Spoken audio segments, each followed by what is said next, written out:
Hello friends, Navratri ચાલી રહી છે તો ચણિયા ચોરી સીવવાના આવ્યા હતા. કેમ કે હું તો હમણાં સિલાઈ કામમાંથી ફ્રી જ નથી થતી, તો હું બેસી ગઈ કટિંગ કરવા. તો એમાંથી જ બ્લાઉઝ કરવાનું હતું અને જે કાપડ હતું એમાં કલીવાળી ડિઝાઇન હતી, એટલે કલી કટિંગ જ કરવાની હતી.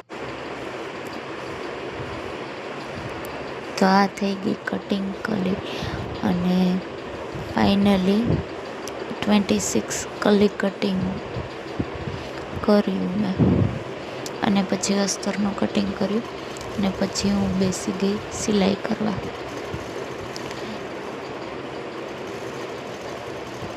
તો આ પહેલાં કલી જોઈન્ટ કરું, કેમ કે કલી જોઈન્ટ કરતાં પણ વાર લાગે, કેમ કે બહુ ઝાઝી કલી છે અને એને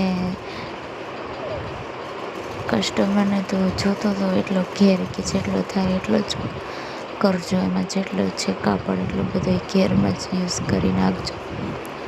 અને થોડુંક મેં રાખ્યું હતું 1 મીટર જેટલું, એમાંથી બ્લાઉઝ સીવવા માટે. તો પછી કલી જોઈન્ટ કરવામાં તો બહુ વાર લાગી, કેમ કે ડિઝાઇનમાં પાસે ડિઝાઇન આવવી જોઈએ એટલે વાર તો લાગે જ. અને પછી ફાઇનલી મેં કેટલી કલાકમાં સીવ્યું, મતલબ 2 કલાક મારે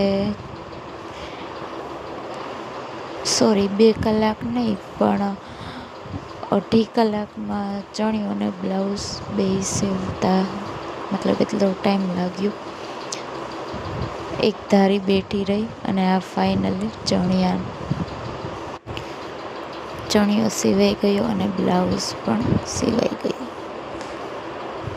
તો આ બ્લાઉઝ એને ફૂલ સ્લીવ કરવાની હતી, તો કસ્ટમર હેપી.